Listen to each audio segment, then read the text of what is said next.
Fixus Mobilis projektas Pasidairyk pats. Pažink savąjį paveldą ir būdus juo pasirūpinti. Pasidairyk pats.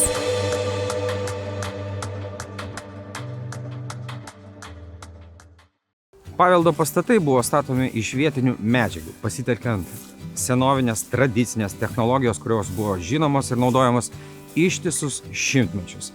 Ir pagrindinis istorinių pastatų statybos bruožas – kvėpuojančios konstrukcijos ir apdailos medžiagos, kurios nesulaiko drėgmės.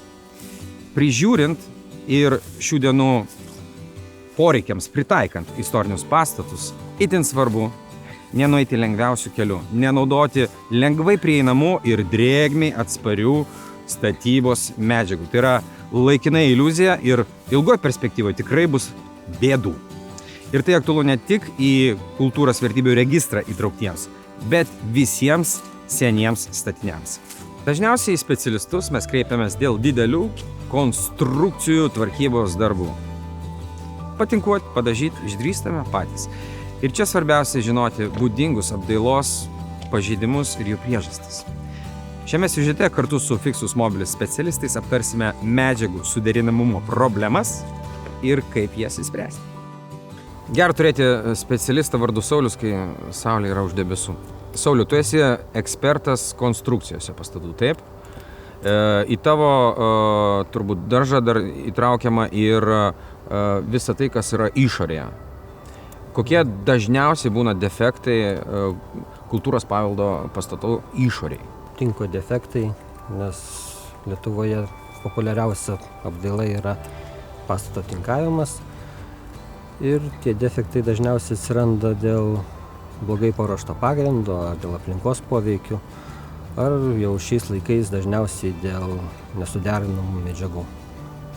O kokios medžiagos, gal gali pavardinti, tais laikais buvo naudojamos ir kurios turėtų būti naudojamos ir dabar? Ir tas pats tinkas, koks yra teisingas? Lietuvoje dažniausiai buvo naudojamas kalkinis tinkas. Kartais dar pasitaiko molio tinkų ar kitokių apdailos medžiagų. Bet kalkinis tinkas yra populiariausias Lietuvoje ir šiais laikais visada rekomenduojama jo remontui naudoti būtent tokį patį kalkinį tinką, kuo artimesnės sudėties, koks yra buvęs. Tinko sudėtis pakankamai skirtinga, turbūt nuo šimtmečių, nuo dešimtmečių, taip, bet galbūt išsilaikęs kažkoks universalus mišinys. Populiariausias tinkas Lietuvoje visada buvo kalkinis, nes tai buvo lengviausiai padaromas ir toksai stabiliausias tinkas, gan laidus drėgmei ir gali lengvai išgarinti drėgmę. Taip pat jisai yra pakankamai elastingas ir mažiau trūkinėja negu cementinis, pavyzdžiui, šiuolaikiškas, kuris nuo bent kokio pastato pajudėjimo sutrūkinėja. Kalkės su kuo naudojamas? Vien tik tais kalkės kaip kalkės, tai negali būti tinkas. Teisingai. Kalkės, smėlis ir vanduo. Gali pasirodo, ne? Kalbėti teoriškai apie užtaisymus sudėtinga. Tad geriau susipažinkime su molinio skiedinio ruošimo ir užtaisymų subtilybėmis viename iš Fixus objektų, kur Erika su Sauliumi atliko priežiūros darbus. Užtaisant pažeidimus, kokį tuomet reikėtų naudoti skiedinį? Užtaisant pažeidimus geriausia naudoti autentišką skiedinį arba labai jam artimą. Geriausia pasidaryti tyrimus, kad žinoti, kas ten vis dėlto buvo naudota, nes net ir iš vizualiai skiedinys gali atrodyti šiuolaikiškas, o iš tikrųjų jis bus labai senas ir gali būti net specialistai neatspėja, kas per skiedinys yra, kaip šiuo atveju, kai skiedinys yra juodas, ir atrodo, kad tai yra žemės drėbtos, o pagal tyrimai parodė, kad tai yra visiškas molio skiedinys be jokių organikos priemaišų. Viena dalis.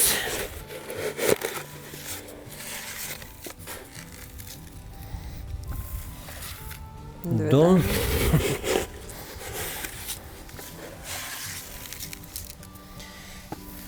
Taip. 3 dalys smėlio. Taip, duok dabar man tada tokiu pačiu būdu Molio, ar ne? Ir vienas indelis molio. Tada tuo pačiu supilam paruoštus pagaliukus. Kiekis plius minus pagal tai, kas buvo. Čia daugiau mažiau. Ir įdedam, čia gal per daug truputį, pakulų.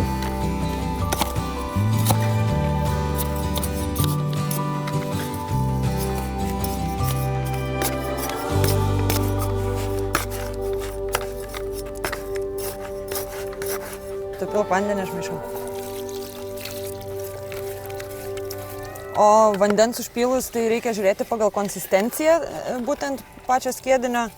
Taip, kad nesigautų per daug skystas, per daug tirštas, kad būtų galima dirbti, nebijant, kad jisai nutekės ar nubyrės iš karto tik užtepus. Atrodo tikrai neblogai ir tos pakulos gerai išsimaišė. Pakulos panašu, kad išsimaišė vis dėlto.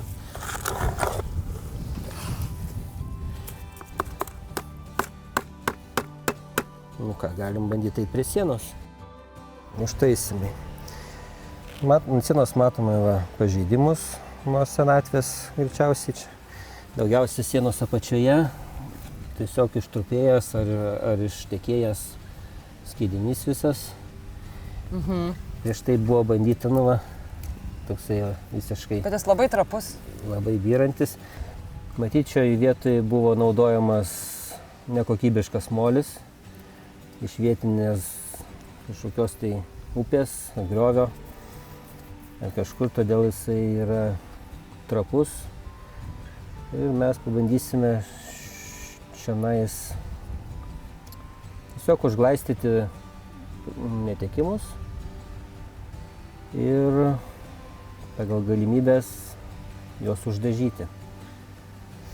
Gerai, tai dabar jeigu aš pasiemu gabaliuką. Taip. Ir tepi kaip. Čia? Taip, ten kur nesimato baltos spalvos. Va, stipriau prispaudi. O, čia reikia tikrai stipriau spausti. Bet daug kartų spausti nebūtina, jeigu tenais jos trūksta, tai viskas atšoka. Tai tiesiog va taip vienu ypu, ar ne? Prispausti, neteplioti 2 kartus. Taip, paprastai po antro karto viskas atšoka. Paskui uždailinsim jau vėliau. O nieko tokio, kad čia apibyra aplinkui? Paviršių galima padailinti, kai jau viskas sudžiūna, tiesiog...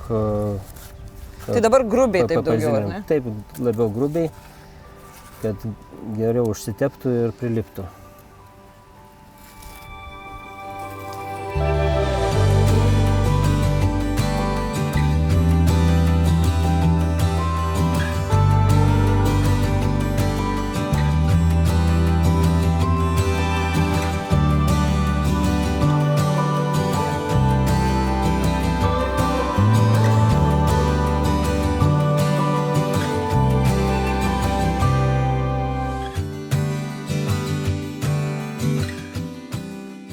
O kas yra druskos ir kaip pastate atrodo dumbliai, man parodys Inga.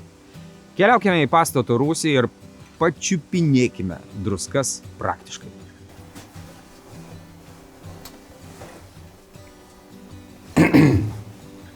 Inga, kaip ir visose senovinėse rūsiuose yra šiek tiek baugu sėdėti, nes atrodo visas sienas epidemija kažkokia užpuolė. Tu vadini tai druska, tai čia galima pagalvoti, druskų kambarys, kyba sveika kvėpavimo takams, ar galima maistui naudoti tą druską, ar į vonę pasipilstyti, ar ją reikia nugramdyti ir kodėl ją reikia gramdyti? Taip, ją būtinai reikia nugramdyti, bet nesiūlau į vonę ir maistą irgi nesiūlau dėti, nugramdyti ir išmesti, išnešti iš pastato. O gramdyti reikia dėl to, kad jinai druska iš tikrųjų ardo statybinės medžiagas, tinka, dažus, mūrą. Ir jinai yra parazitinė. Nu taip, iš tikrųjų taip. Tai man reikia kviesti spec padalinį, specialistus, meistrus, kad nugramdyti, ar galiu ir pats tai padaryti? Nugramdyti gali ir pats. Druskos yra netgi išsikristalizavę, toksai pukelis yra susidaręs. Ne visą laiką jisai būna, kartais nesimato, arba kartais būna tokia kieta pluta, tai ją dar sunkiau nugramdyti. Čia tokia brandy jau tokia. O čia, jo, čia jau labai gerai matosi. Galiu mėginti? Taip. Aš jaudinuos, tai pirmą kartą darau. Šitam bus. Gerai. Vafliukai. Begramdant man kyla klausimas, o kodėl iš vis dažyti ir tinkuoti, jeigu palikti plikas sienas ir tada druską matysim, kur jinai pasirodo ir periodiškai, profilaktiškai prižiūrint ir gramdytume. Ne vien dažus, o tiesiog druską. Taip, čia labai geras pastebėjimas. Ir mes ir rekomenduojam, jeigu, pažiūrė, tokia problema pastate, kad kyla druskos ir kad jos kristalizuojasi, tai mes siūlom tinkuoti šiaip scenuojančių tinkų, bet net jeigu ir paprastų tinkų, tai nedažyti, nes tie dažai tikrai nukris. Druskos ateina kapiliarinė drėgmė iš grunto, tai čia jau neišvengsi, su dažais nestabdysi.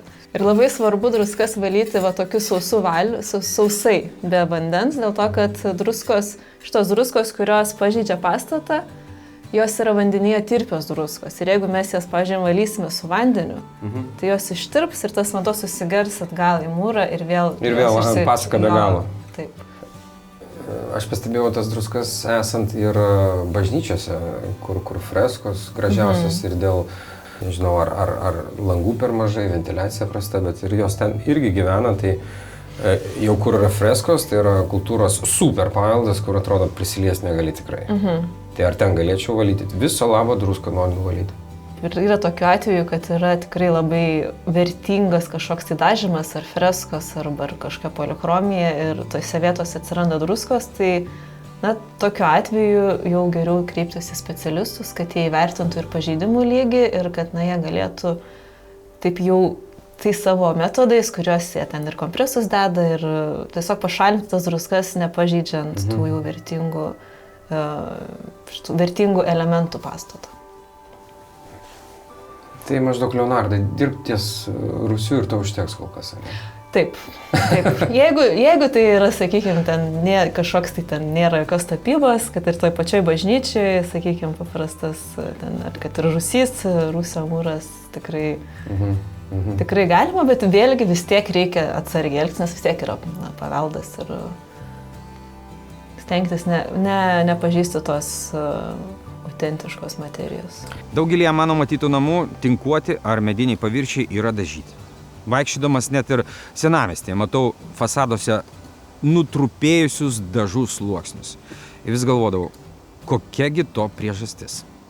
Inga, ant sienos tie pūlinėja, arba taip švelniau tariant, begemoto pagurklis, jisai tai reikštų, kad dažai yra drėgmę nepraleidžiantis.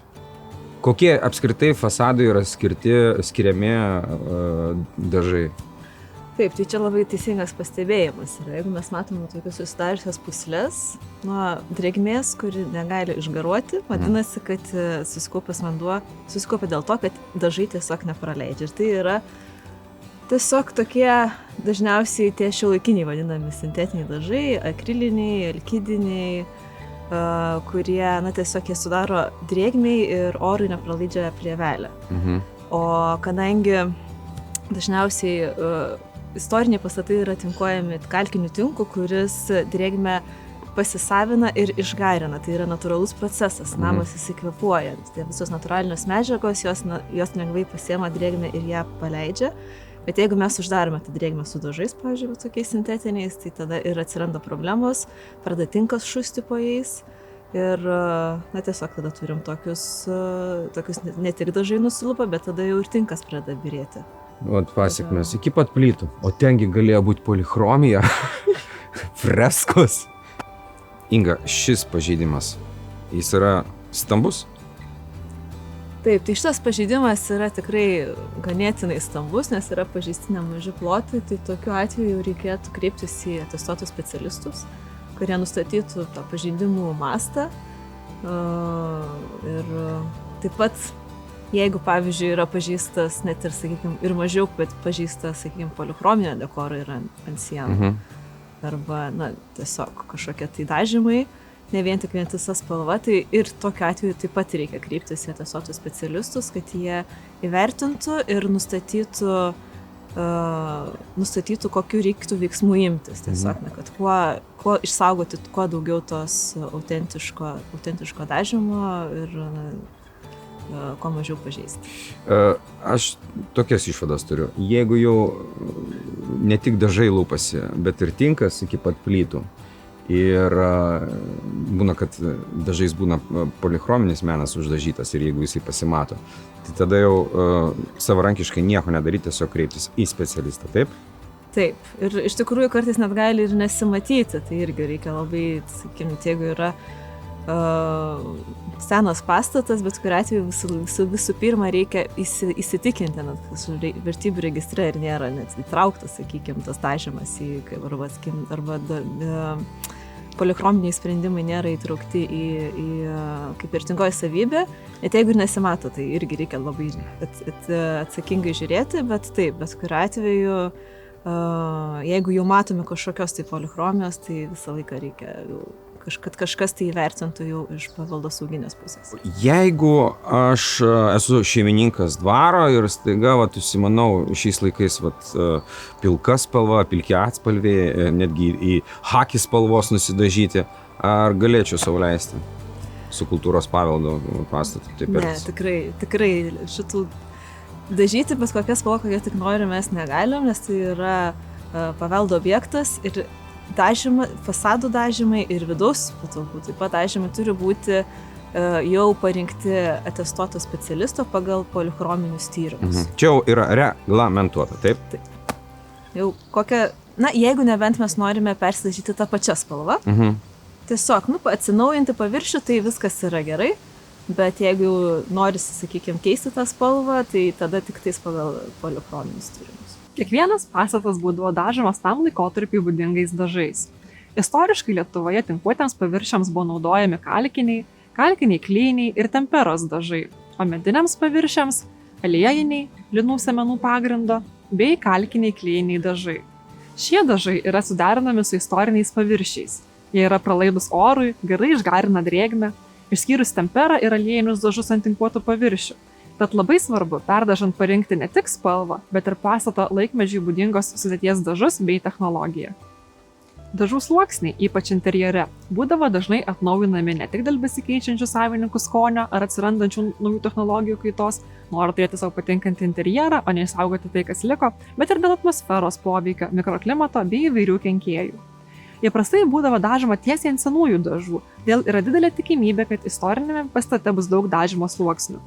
Nustatyti jų vertę dekoro schemoms, spalvoms ir dažų sudėčiai reikalingi ardamieji tyrimai, kuriuos gali atlikti tik atestuoti nekilnojamo kultūros paveldo apsaugos specialistai ir restauratoriai.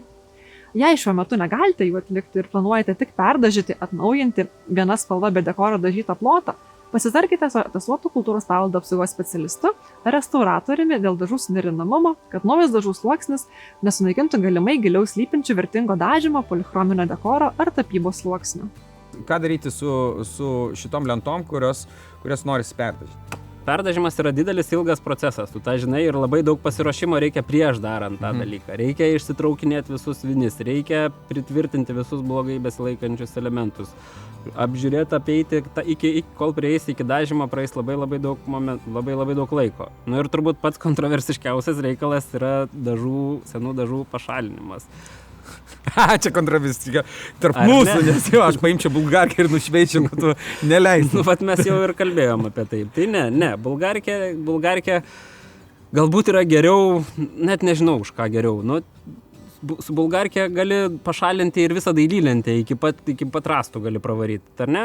Visai nesunkiai. Paėmė, priglaudė. Mažu apsukimu, taip švelniai, susifokusavus, eini, praeini, paglostai, ir visada pakeiti švitrinio popierio frakciją.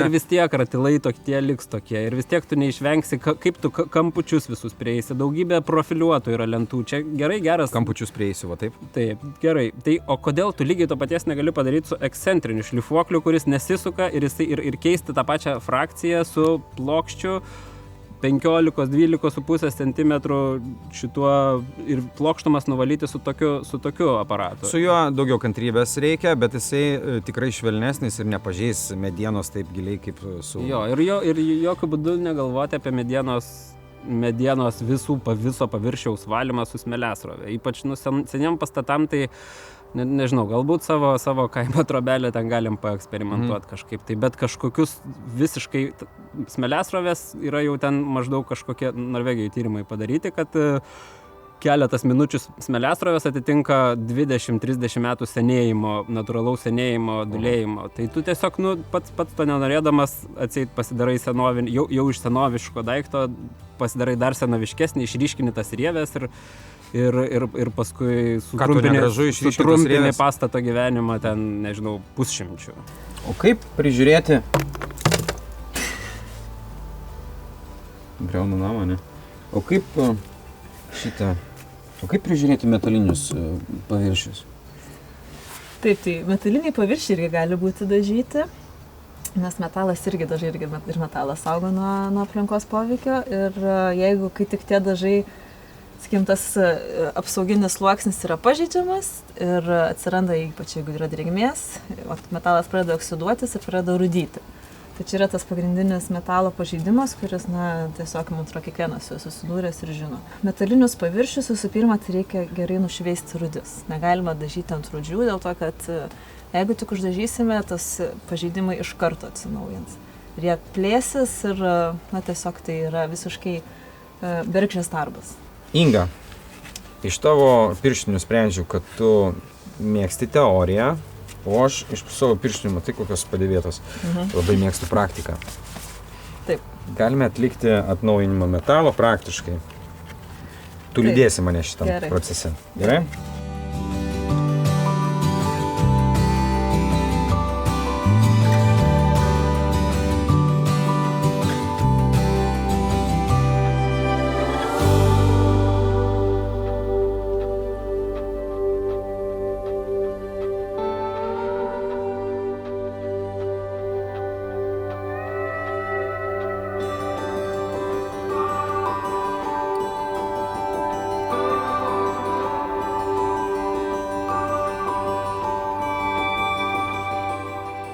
Norėjau paklausti tavęs, dvaruose daug lankai, senuose statiniuose. Turi tu dvarą. Kokią apdailą vidinę tu pasirinktum, jeigu taip žalia šviesa, daug pinigų turi? Ar tinkuotum, ar prabangius tapetus klijuotum? Aš asmeniškai galbūt ir tinkuočiau, nes man patinka minimalizmas galbūt labiau. Tačiau iš tikrųjų istoriškai neretai buvo pasirenkami ir apmušalų apdaila. Ir tie apmušalai gali būti įvairūs. Tai kaip sakai, gali būti tapetai, tai čia yra popieriniai. Ir taip pat gali būti tekstiliniai. Tai čia, kaip mes vadinam, gobelenai. Gerai, Laura, o kaip išsaugoti ateities kartoms nuostabius, prabangius ir tikrai retus tapetus ar apmušalus? Tai būtent tiem apmušalam, tai ar jie būtų popieriniai ar tekstiliniai, tai yra labai keli svarbus faktoriai. Tai pirmas tai yra mikroklimatas tų patalpų, kuriuose jie yra.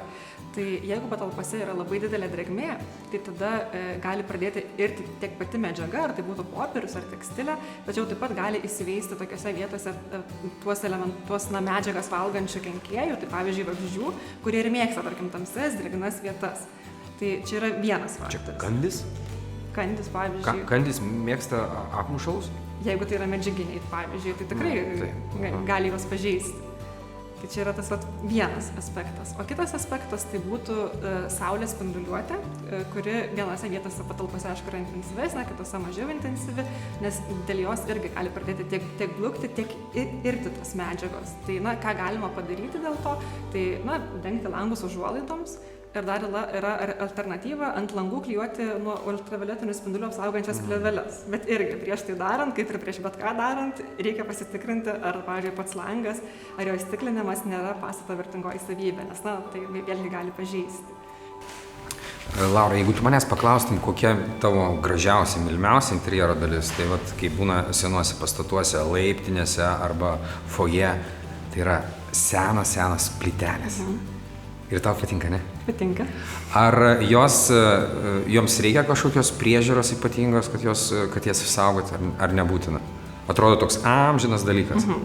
Iš tikrųjų, plytelės, tai taip gali būti ir foje, ir ant grindų dengtos, kur dažniausiai sutinkame, tačiau taip pat, tokių pat savybių plytelės kartais yra ant sienų dengiamos. O dėl priežiūros, tai labai teisingai pastebėta, kad tai iš tikrųjų tai yra labai tvirta danga ir įprastu atveju joms užtenka gana paprastos priežiūros, tokios kasdieninės, tai yra, valymas.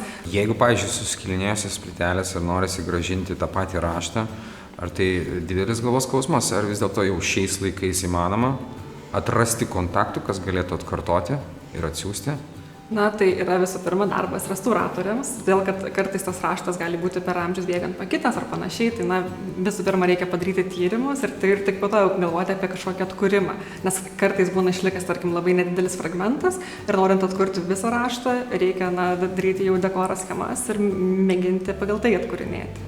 Kartu su Fixus Mobilis komanda išsiaiškinau, kaip tinkamai prižiūrėti kultūros paveldo pastatų apdailos, paviršių dangas, kokius tinkus bei dažus parinkti. O kad teorinė informacija pavirstų praktinę, kviečiu visus nedelsti, pasiraitoti rankoves ir kibti į darbus, kad artėjantis drėgnasis metų sezonas jūsų valdomam objektui padarytų kuo mažiau žalos. O jeigu pritrūksite jėgų ar laiko, visuomet žinokite, kad galite kreiptis į Fixus Mobilis specialistus, atvykti į organizuojamas konsultacijas, mokymus, kuriuose sužinosite ne tik teorinę, bet ir įgausite praktinės patirties, kuri padės pastatą prižiūrėti teisingai.